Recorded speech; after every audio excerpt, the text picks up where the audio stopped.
नमस्कार, स्वागत है आप सभी का सीएनबीसी आवाज पर। मैं हूं हर्षिता सावंत और आप देख रहे हैं खिलाड़ी नंबर 1। और इस हफ्ते एक बहुत ही दिलचस्प मुकाबला होने वाला है इन 3 विजेताओं के बीच जिन्होंने पिछले 3 हफ्तों में दमदार रिटर्न्स कमा कर दिए हैं। तो हमारा साथ इस हफ्ते दे रहे हैं हिमांशु गुप्ता, राजा वेंकटरमन और साथ ही साथ मानव चोपड़ा। उन तीनों से बातचीत होगी, जानेंगे आज की क्या स्ट्रैटेजी रहेगी और इस हफ्ते का दरअसल उनका क्या प्लान है ट्रेड को लेकर। लेकिन सबसे पहले मार्केट की चाल आपकी स्क्रीन पर लेकर आते हैं, जहां पर आज हमने देखा है फिर बिकवाली की गिरफ्त में बाजार आता हुआ। दरअसल विदेशी बाजारों से फिर संकेत बिगड़े हुए नजर आए हैं, क्योंकि कोरोना के केसेस दुनिया भर में सेकेंड वेव की काफी ज्यादा चर्चा हो रही है और वही ट्रेड जो है इस समय बाजार का मूड बिगाड़ रहा है। तो 100 पॉइंट तक की गिरावट इस समय निफ्टी में देखने को मिली। अब 120 अंकों की गिरावट देखी जा रही है। निफ्टी बैंक 21,141 के लेवल्स पर आ चुका है, 450 अंक नीचे और मिड कैप इंडेक्स पर भी दबाव है। तो पिछले हफ्ते या फिर पिछले लगातार 5 से 6 सत्रों में जो एक तरफा मूव देखने को मिला था उस पर एक ब्रेक लगा है और अब मार्केट फिर कंसोलिडेट करता हुआ एक करेक्शन फेज में साफ नजर आया है। लेकिन आज एक और चीज आप नोट करेंगे कि डिफेंसिव स्टॉक्स थोड़े से एक्टिव हो गए हैं। आईटीसी नंबर्स के बाद और खासतौर से जो कंपनी की ओर से एफएमसीजी बिजनेस में अच्छी खासी ग्रोथ देखने को मिली है, उसका फायदा नजर आ रहा है। दूसरी तरफ ब्रिटानिया देखिए 1.5% ऊपर है और एचयूएल जिसकी एजीएम होने वाली है कल, उससे पहले स्टॉक में अच्छी खासी एक्यूमुलेशन। दूसरी तरफ नेस्ले में भी खरीदारी देखने को मिली है। तो ये वो एफएमसीजी पॉकेट है जो बाजार को एक बहुत तगड़ा सपोर्ट दे रहा है और इसने इनफैक्ट एक इन्फ्लुएंस जरूर किया है पॉजिटिव ट्रेड्स को। सिप्ला, डॉक्टर रेड्डी जैसे स्टॉक्स में हमने तेजी देखी, लेकिन सन फार्मा ऊपरी लेवल से अब थोड़ा सा पिघलता हुआ फिसलता हुआ। मेटल्स कमजोर है और साथ ही साथ बैंकों में भी आज के सत्र में हो रही है बिकवाली। तो ये इनफैक्ट कुछ pockets of strength and weakness है और इसी मूड को आज दरअसल हमारे तीनों ही जानकार भापेंगे और आपके सामने रखेंगे यहाँ से आगे की स्ट्रैटेजी। तो एक एक करके आपसे जान लेते हैं कि यहाँ से आगे का क्या प्लान रहेगा और ये किस तरह के रिटर्न्स फिर आज पेश करते हुए दिखाई देंगे। याद रखिएगा, इन तीनों ने जब भी परफॉर्म किया है खिलाड़ी नंबर 1 में, उन सब का प्रदर्शन काफी दमदार रहा है। मैं आपको फटाफट बता दूं, हिमांशु गुप्ता ने जब इस शो में भाग लिया था, इन्होंने करीब करीब 39% की कमाई की थी। मानव चोपड़ा के वीकली रिटर्न्स 24% से ज्यादा के थे और राजा वेंकटरमन जो पिछले हफ्ते ही मैदान में थे 31% तक के रिटर्न्स कमाने में कामयाब थे। तो ये पिछला परफॉर्मेंस रहा है इनका। लेकिन अब इन तीनों विजेताओं के बीच मुकाबला हो रहा है और ये जून का खिलाड़ी नंबर 1 कौन बनेगा, इसके बीच मुकाबला है। तो एक एक करके सबसे इनकी रणनीति पूछ लेते हैं। मानव, गुड मॉर्निंग, बताइए स्ट्रैटेजी क्या रहेगी, क्योंकि इस हफ्ते की शुरुआत हम एक डाउन नोट पर कर रहे हैं।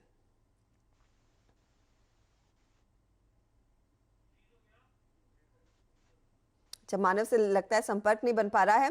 हिमांशु, आपकी रणनीति क्या रहेगी?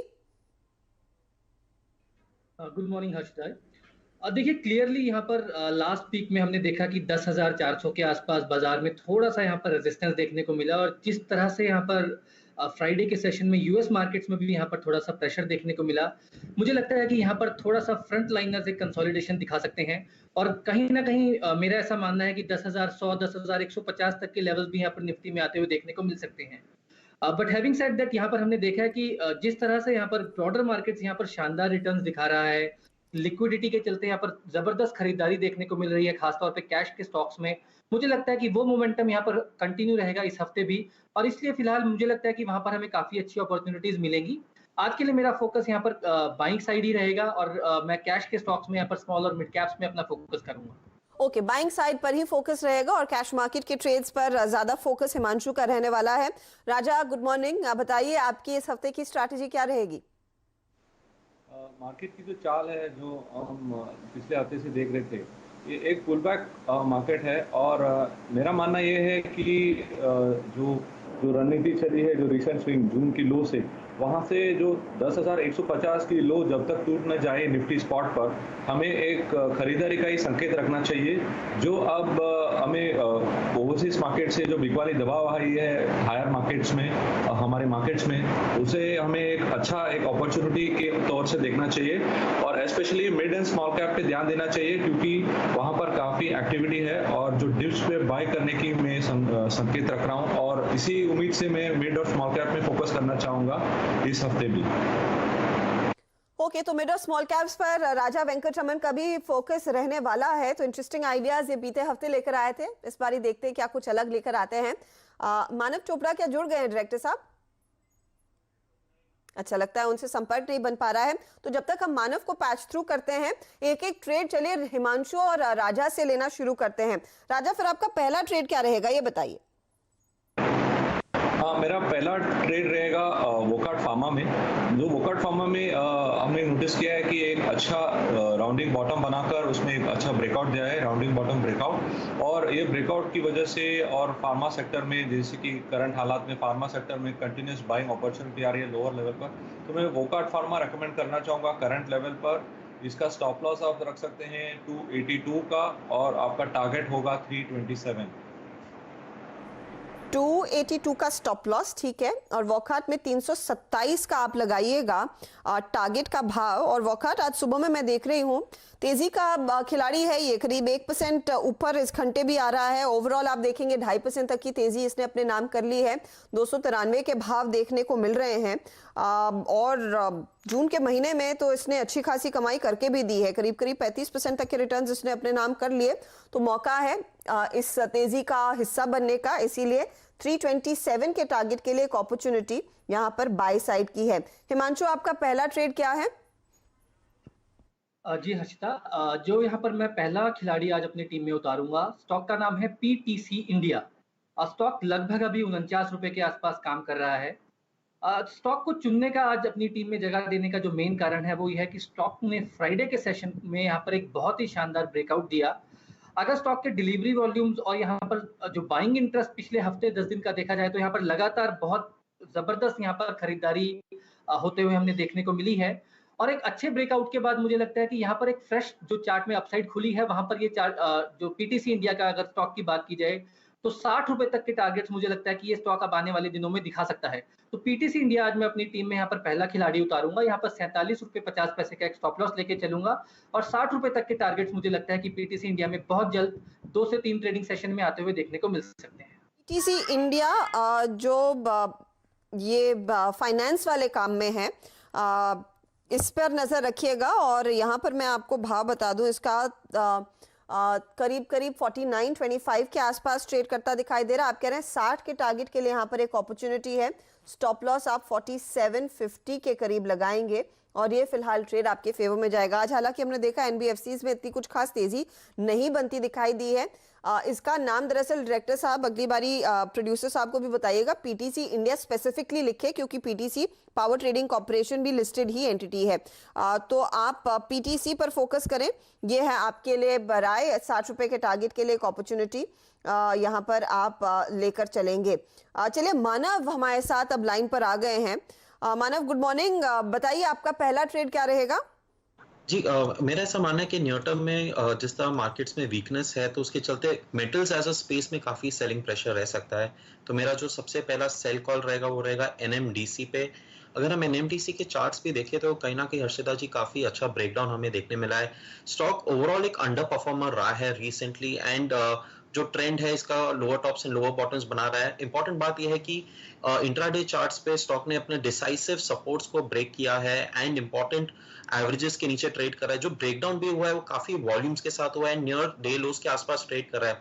वीकली सपोर्ट जो ये स्टॉक का बनता है वो जो है अराउंड 80-81 के आसपास है। एंड कहीं ना कहीं स्टॉक अगर वीकली सपोर्ट्स को तोड़ के क्लोज करता है तो मेरा ऐसा मानना है अगले 2 से 3 ट्रेडिंग सेशन में स्टॉक में अनदर 5 to 10% डिक्लाइन हम शॉर्ट टर्म में देख सकते हैं। तो एनएमडीसी मेरा पहला शॉर्ट पिक रहेगा, उसमें स्टॉप लॉस है 84 का, लोअर साइड टारगेट है 75 का। एनएमडीसी में सेल साइड की पोजीशन 4% नीचे वैसे भी ये काउंटर है, 75 तक आगे अब फिसल सकता है और 84 रुपए पर आप स्टॉप लॉस लगाइएगा। एक चीज आप गौर करें कि मेटल्स में वीकनेस अब शुरू हो गई है। चाहे आप हिंडाल्को देखिए, जेएसपीएल देखिए, ये तमाम वो स्टॉक्स हैं, हिंडाल्को, टाटा स्टील, सब में कमजोरी देखने को मिली। और टाटा स्टील के आज नंबर्स भी आने वाले हैं, उससे पहले सेल ऑफ। और जब ऐसे मेटल काउंटर्स टूटते हैं तो एनएमडीसी में तेजी नहीं होगी, ये भी आप ध्यान में रखिएगा। इसीलिए एक शॉर्ट का ट्रेड एग्जीक्यूट करना है।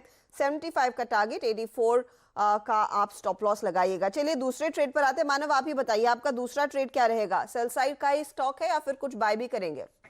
बिल्कुल, मेरा जो सेकंड कॉल रहेगा वो भी सेल रहेगा फ्रॉम द मेटल स्पेस, वो है सेल पे मैं सेल की सलाह दूंगा। इनफैक्ट सेल का भी स्ट्रक्चर काफी वीक है। इनफैक्ट अगर हम देखें भी तो पिछले हफ्ते प्राइजेस ने जिस तरह अपसाइड में एक सेलिंग प्रेशर देखा था करीब 30 और 31 के लेवल्स के आसपास, एंड आज स्टॉक पिछले हफ्ते के लोज को डिसाइसिवली ब्रीच कर चुका है, इंपॉर्टेंट एवरेजेस के नीचे चल रहा है। सो मैं आई एम गोइंग क्वाइट, जो अगर मेरा शॉर्ट टर्म ट्रेडिंग स्टैंड है क्वाइट एग्रेसिव है ऑन मेटल्स पे शॉर्ट करने के लिए, तो सेल पे भी मेरा शॉर्ट कॉल रहेगा। इसमें जो स्टॉप लॉस मैं रेकमेंड कर रहा हूँ वो रहेगा 31 का, एंड लो साइड जो मैं टारगेट देख रहा हूँ 26 का है। ओके, तो 26 की तरफ ये फिसल सकता है, ये टारगेट के लिए आप नोट कीजिएगा। और 31 पे स्टॉप लॉस लगाइए। स्टॉक आप देखेंगे तो 29 के आसपास ट्रेड कर रहा है, 29.35 टू बी प्रिसाइज। तो ये एक और बिकवाली का ट्रेड, और जो लॉजिक में एनएमडीसी पर दे रही थी मेटल्स टूटने का, सेल में वही देखने को मिला है, इसीलिए 3.5% की गिरावट है। 26 के टारगेट के लिए अब एक नया शॉट खड़ा किया जाए। चलिए हिमांशु के पास फिर लौटते हैं। बताइए हिमांशु, आपका पहला था पीटीसी, दूसरा ट्रेड क्या है? जी हर्षिता, जैसा कि मैंने कहा कि मैं फोकस करूंगा कैश सेगमेंट पर, स्मॉल और मिड कैप्स पर, और खरीदारी की तरफ ही मेरा व्यू रहेगा। तो दूसरा स्टॉक भी यहाँ पर बाइंग साइड है। स्टॉक का नाम है GIPCL, Gujarat industrial power company. Stock लगभग अभी 78 रुपए के आसपास काम कर रहा है। स्टॉक को चुनने का जो सबसे बड़ा कारण है वो है इसके डिलीवरी और स्ट्रॉन्ग वॉल्यूम्स। हर्षद, अगर आज की बात की जाए तो आज ही अभी तक बात करते करते यहाँ पर 30 लाख शेयरों का वॉल्यूम ऑलरेडी हम देख चुके हैं। सिमिलर वॉल्यूम पैटर्न यहाँ पर पिछले हफ्ते में भी हमने कुछ ट्रेडिंग सेशंस में देखने को मिले, और साथ ही साथ ये जो वॉल्यूम्स है ये प्राइस में एक रेंज ब्रेकआउट के साथ भी कंफर्मेशन देखने को मिल रहा है। चार्ट्स पर बहुत क्रूशल 76 से 77 रुपए का एक लॉन्ग टर्म रेजिस्टेंस था जो इस स्टॉक ने आज पार किया है। अगर मोमेंटम इंडिकेटर्स की बात करें तो वहां पर बहुत स्ट्रॉन्ग, यहाँ पर एक जो जिसको हम बोलते हैं कि यहाँ पर एक बहुत स्ट्रॉन्ग ट्रेजेक्टरी में यहाँ पर मोमेंटम इंडिकेटर्स प्लेस्ड हैं। मुझे लगता है कि इमीडिएट शॉर्ट टर्म में 96 और 108 दो टारगेट्स यहाँ पर मैं देखता हूँ GIPCL के लिए। तो यहाँ पर GIPCL आज मैं खरीदारी करके चल रहा हूँ 108 रुपए के टारगेट्स के लिए, और 74 रुपीज का एक स्टॉप लॉस लगाकर चलूंगा। ओके, 74 का स्टॉप लॉस लगाइएगा। स्टॉक वैसे आ चुका है 4% ऊपर, ये भी आपने नोट करना है। इसका सर्किट आपको याद है किस लेवल पर लगता है हिमांशु? देखिए, जहां तक मुझे ध्यान है इसका सर्किट लगभग 20% का है, तो करीब 107-108 रुपए के आसपास शायद सर्किट है। you're correct sir. तो इसीलिए तो अपॉर्चुनिटी है, मैं बेसिकली इसीलिए पूछ रही हूँ कि सर्किट फिल्टर इसका अपर साइड पर किधर है। तो वो 20% का अपर सर्किट है, जो आज के भाव से देखेंगे तो करीब 90 आएगा, और वरना आप कह रहे हैं कि थोड़ा टाइम दीजिए, 108 के लेवल्स तो डेफिनेटली ये स्टॉक अचीव करके देगा। और ये सर्किट का लेवल पूछने और सामने रखने का मकसद यही है कि आपको दिखे कि यहाँ पर आगे पोटेंशियल है, 16% की और जगह है अगर यहाँ पर और तेजी आती है अक्वायर करने के लिए। तो GIPCL पर एक बाय कॉल अब हिमांशु गुप्ता दे रहे हैं। राजा, आपका दूसरा ट्रेड क्या है? आपने वॉकहार्ट पर एक बाय कॉल दिया, वो स्टॉक पॉजिटिव टेरिटरी में है। दूसरा ट्रेड क्या है? दूसरा ट्रेड मेरा होगा अवंती फीड। आप इसे करंट लेवल्स पर बाय कर सकते हैं। स्टॉप लॉस होगा इसका 487 और टारगेट होगा 627। इसे चूज करने का मकसद यही था कि एक V new shape pattern breakout बनाया है और एक कंटिन्यूस हायर लोज बना रहा है। तो इसका मतलब यही है कि इसमें काफ़ी खरीदारी हो रही है। थोड़ी कंसोलिडेशन के बाद आज उसने एक अच्छा छलांग दिया है 495 के ऊपर, तो इसके लिए मैंने इसे सेलेक्ट किया है बाइंग खरीदारी के तौर पे। और ये अवंती फीड 625 का टारगेट आप कम से कम 2 दिन देंगे? हाँ, कम से कम 2 दिन जी, तो कम से कम 2 दिन देने इस पर्टिकुलर ट्रेड को। याद रखिएगा, अवंती फीड्स के दरअसल नतीजे दमदार थे, काफी बढ़िया परफॉर्मेंस देखने को मिला कंपनी की ओर से, और हमने जो गुड बैड अगली की आज पूरी फहरिस्त बनाई है, गुड नंबर्स में अवंती फीड्स आगे था, और इसीलिए बहुत ही बम्पर रिस्पांस भी मिला मार्केट की ओर से। 9.5% ऊपर है, आगे पोटेंशियल है 627 तक जाने का। तो ये आप नोट कीजिएगा टारगेट और स्टॉप लॉस। चलिए, इस वक्त हो रहा है छोटे से ब्रेक का समय। ब्रेक में जाते जाते 1-2 काउंटर्स मैं आपको फटाफट बता देती हूं जहां पर इस समय बड़ा एक्शन देखने को मिल रहा है। चाहे ग्लेनमार्क स्क्रीन पर लेकर आएंगे, खुला ये बहुत मजबूत, नतीजे भी काफी दमदार थे, लेकिन ऊपरी लेवल से थोड़ा सा ये स्टॉक हो रहा है अनवाइंड। तो ग्लेनमार्क फार्मा में इस समय चल रही है अनवाइंडिंग, ये आप ध्यान दीजिए। दूसरी तरफ आपकी स्क्रीन पर लेकर आएंगे IDBI बैंक को। आपको याद होगा मजबूत खिला, फिर एक डाउनवर्ड करेक्शन देखने को मिला और फिर इसने अपनी चाल पकड़ी है 2.5% ऊपर। बहुत तगड़े वॉल्यूम्स पर ये स्टॉक, इनफैक्ट 3 गुना वॉल्यूम्स के साथ ये अब आ चुका है 2.5% ऊपर, 41 के आसपास ट्रेड करता हुआ। आपको याद होगा आईडीबीआई फेडरल लाइफ में 27% हिस्सा बोर्ड ने अनुमति दे दी है। कंपनी ये बैंक बेच सकता है और आगे इसके विनिवेश की भी गाड़ी बढ़ती हुई दिखाई देगी। इस पर्टिकुलर स्टेक सेल के बाद बैंक के हाथ 595 करोड़ लगने वाले हैं, वो एक पॉजिटिव है। लेंगे एक ब्रेक के बाद एक एक स्टॉक हमारे जानकार आपके सामने पेश करेंगे। ओवरऑल रिटर्न्स के मामले में किस तरह का परफॉर्मेंस है इन सभी शेयरों का, ये भी रखेंगे। आप बने रहिए सीएनबीसी आवाज के साथ।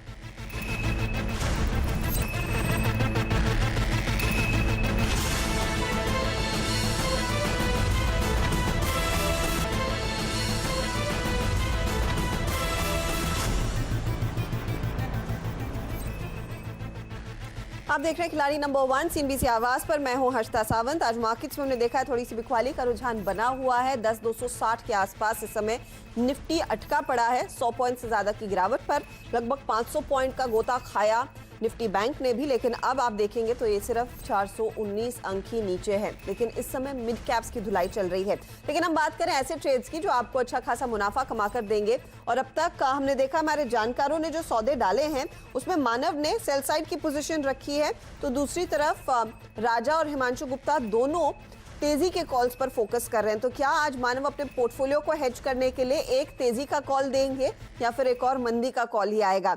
उन्हीं से पूछते हैं। मानव, तीसरा ट्रेड कौन सा रहेगा? ये तो जो मेरा थर्ड ट्रेड है वो बाय रहेगा नेशनल फर्टिलाइजर लिमिटेड पे। कहीं ना कहीं ये जो सेक्टर है काफी अच्छा लग रहा है। पिछले करीब 1 से 2 हफ्ते में हमने ये सेक्टर में अच्छा मूवमेंट रैली देखा है। पर्टिकुलरली बात की जाए एनएफएल की, लास्ट 3 हफ्ते के जो वॉल्यूम्स रहे हैं निशिता जी, काफी स्ट्रॉन्ग वॉल्यूम्स रहे हैं and very aggressive delivery based buying हमने इस स्टॉक में देखी है फ्रॉम लोअर लेवल्स। स्टॉक अपने एकदम लोएस्ट पॉइंट के सपोर्ट से बाउंस किया है एंड कहीं ना कहीं मंथली चार्ट्स में जिस तरह का बेस बन रहा है, मेरा ऐसा मानना है कि अगले 3 से 4 हफ्ते इस स्टॉक के लिए बहुत अच्छे आउट हो सकते हैं। एंड इंपॉर्टेंट बात यह है कि स्टॉक ने इस हफ्ते एक बहुत इंपॉर्टेंट ब्रेकआउट के ऊपर ट्रेड कर रहा है। जो इसका प्रीवियस ब्रेकआउट पॉइंट था वो करीब 3180 का था। अगर हम देखें अभी भी तो इसके ऊपर अच्छी तरह से ब्रेकआउट हो रहा है। अभी फर्स्ट हाफ होने के पहले भी वॉल्यूम्स काफी स्ट्रांग हो चुके हैं, तो इस स्टॉक में बाय करने की सलाह रहेगी। 30 का स्टॉप लॉस रहेगा। अपसाइड टारगेट जो मैं देख रहा हूँ 36 का है एंड चांसेस काफी हाई है कि ये जो टारगेट है उसको अपसाइड भी रिवाइज करूंगा। सो ये स्टॉक को फॉर एटलीस्ट नियर टर्म ये हफ्ते के लिए बने रहना चाहिए एंड इसमें रिस्क रिवॉर्ड काफी फेवरेबल है। रिस्क रिवॉर्ड है फेवरेबल। फर्टिलाइजर कंपनियों में हमने देखा है अच्छी खासी तेजी, और तेजी के पीछे चाल है बेहतर मॉनसून की। याद रखिएगा एस्कॉट्स एमएनएम की कमेंट्री भी खेती को लेकर काफी पॉजिटिव थी और वो सब फेवरेबल है इन फर्टिलाइजर कंपनियों के लिए। इसीलिए 36 के टारगेट के लिए आप तेजी करेंगे। 30 का स्टॉप लॉस लगाइए। एक बार एनएफएल का चार्ट भी स्क्रीन पर लेकर आते हैं। आज के सत्र में मुझे लग रहा है यहाँ पर मजबूत शुरुआत होती हुई तो जरूर दिखाई दी थी। क्या सस्टेन कर पाया है वो काउंटर? जी हाँ, ये देखिए करीब करीब 6% ऊपर है और अब भी मौका है यहाँ से आगे और बढ़िया गेंस दिखाने का। तो 36 आप टारगेट नोट कीजिएगा और पोजिशनल ट्रेड है, ये भी ध्यान में रखिएगा। राजा, आपका तीसरा स्टॉक कौन सा है? वॉकहार्ट, अवंती, दोनों में अच्छे गेंस देखने को मिले हैं। थर्ड ट्रेड क्या जोड़ेंगे? थर्ड स्टॉक होगा गॉडफ्रे फिलिप्स।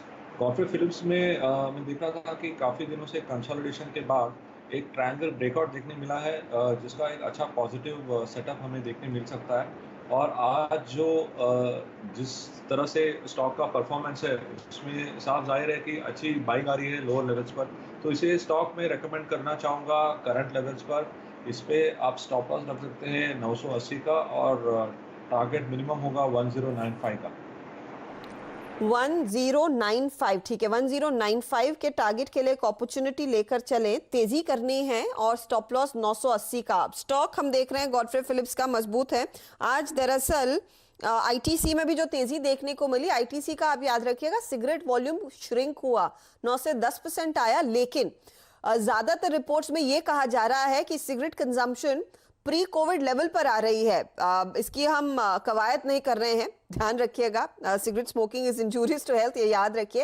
लेकिन स्टॉक्स में आ रही है तेजी, और अगर आईटीसी के लिए रिफ्लेक्शन है तो गॉडफ्रे फिलिप्स भी उसी तर्ज पर 3% ऊपर है। इसीलिए 1095 का टारगेट इस समय आप लेकर चले। चलिए हिमांशु से फटाफट जानते हैं उनका तीसरा ट्रेड क्या रहेगा। हिमांशु, क्या जोड़ रहे हैं आप?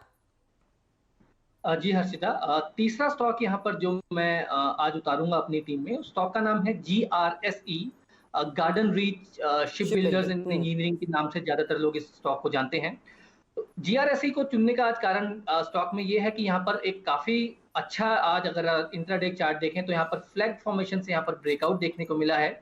स्टॉक का ओवरऑल सेटअप काफी पॉजिटिव है, लगातार यहाँ पर हायर हाइज हायर लोज का फॉर्मेशन बनता हुआ देखने को मिला है।